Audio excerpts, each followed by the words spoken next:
Mr. Khera, seat sharing still a distant dream we hear? I won't agree with you. It's a distant dream. Of course, the BJP hopes that it's a nightmare. It's neither a distant dream nor a nightmare. It's something which we are already way ahead in terms of our internal conversations with our PCC presidents. Friday and Saturday were 2 days where all these conversations took place, and the report would be given by the committee to the Congress president maybe on Monday or maybe today, which is a Sunday. So let's see. But it's not a distant dream at all. But the deadline of 31st December has been surpassed. Not really, again, because in principle, we are all in agreement with the broad contours. But, within our own party, we have a very quote-unquote democratic process of taking into account opinions and views of our state units. We don't impose decisions from Delhi on our state units. So, of course, that takes time. And it is taking time. You speak of that takes time. I'll hark back to your Nagpur rally, Mr. Khera. On the same day where you kick-started your 2024 campaign, there were people within your party, senior leaders like Ashok Chavan, who openly said that, the 23-seat demand by Uddhav Thackeray Shiv Sena will never be entertained. So, while we say that all is well, clearly on ground it doesn't quite seem so. Preeti, I think the Congress party is the father or the mother of coalition politics in India. So Congress knows what a coalition, how to stitch a coalition, how to ensure that the coalition survives, how to adhere to the coalition dharma. All these aspects, I think the BJP may find it difficult, not for the Congress. Well, the BJP under Vajpayee also understood it, but Congress understands coalition very well, much better than any other party. But, Mr. Pawan Khera, the fact is that your allies don't really consider you anymore as the father or the mother of coalitions. They'd rather look at you as a brother, which possibly you don't see yourself as.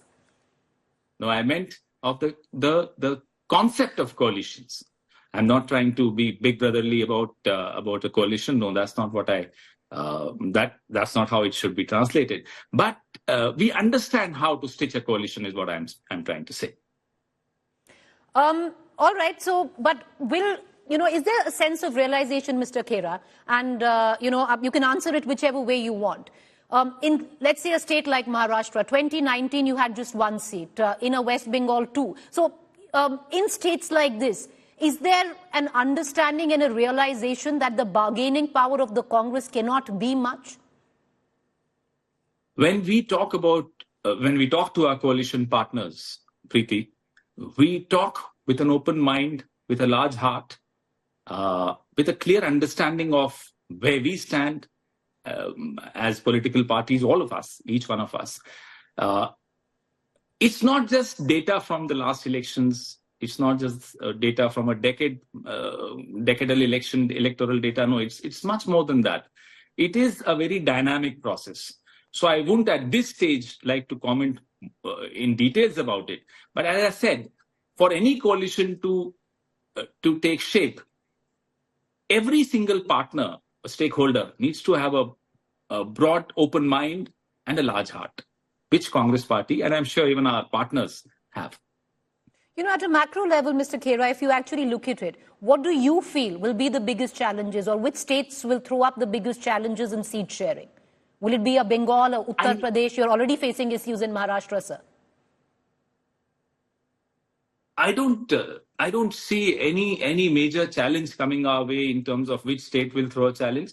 Well, everything is a challenge. Politics is nothing but a series of challenges within the party, outside the party, within a state, everywhere. The challenges is not something, it doesn't have any negative overtones. So we are happy to negotiate with these challenges. But not tell me which are those challenges, or which leaders or which states will be those challenges. It's a very fine art of Preeti, of balancing the aspirations of our state units. Don't forget, we are dealing with a national election. the perspective has to be national. Issues would be national. Compulsions would also be national. Doesn't mean that we do not take into account, doesn't mean that we do not consider the strengths and the weaknesses of our state units. But ultimately, it's the India Alliance, Mr. Khera, and it's something which, the top leadership of the Congress has also reiterated. It's not the Congress fighting the election, but the India Alliance. So do you see state units falling in line with that? Absolutely. It's just a matter of long-drawn conversations. Believe me, for any consensus within a party, within an alliance, conversations are important, and those conversations are taking place in a very, very congenial atmosphere. We are talking to each other, our allies also, in a very, very congenial atmosphere. Mr. Khera, do you agree that, with some of your allies echo very openly in television studios now as well, that the Congress has been a little slow in, forget about seat sharing, but even looking at the cohesiveness of this alliance, where till now, of course, understandably, you were busy with the 5-state election. Now you're embarking on a 90-day yatra. Political expeditions should be welcome, but maybe not at the cost of an alliance? No, I would say, look, we are talking about a national party. You can only compare a national party with another national party.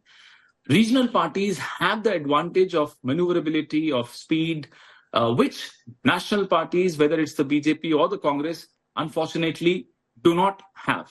But that's the nature of size. I mean, the size really is huge. We are present in every district of the country. We need to take into account several factors: state factors, local factors, regional factors, of course, national factors. All these factors do take time in addressing.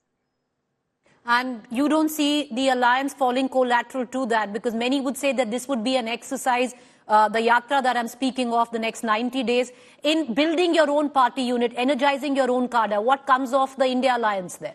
No, it's not just energizing our cadre.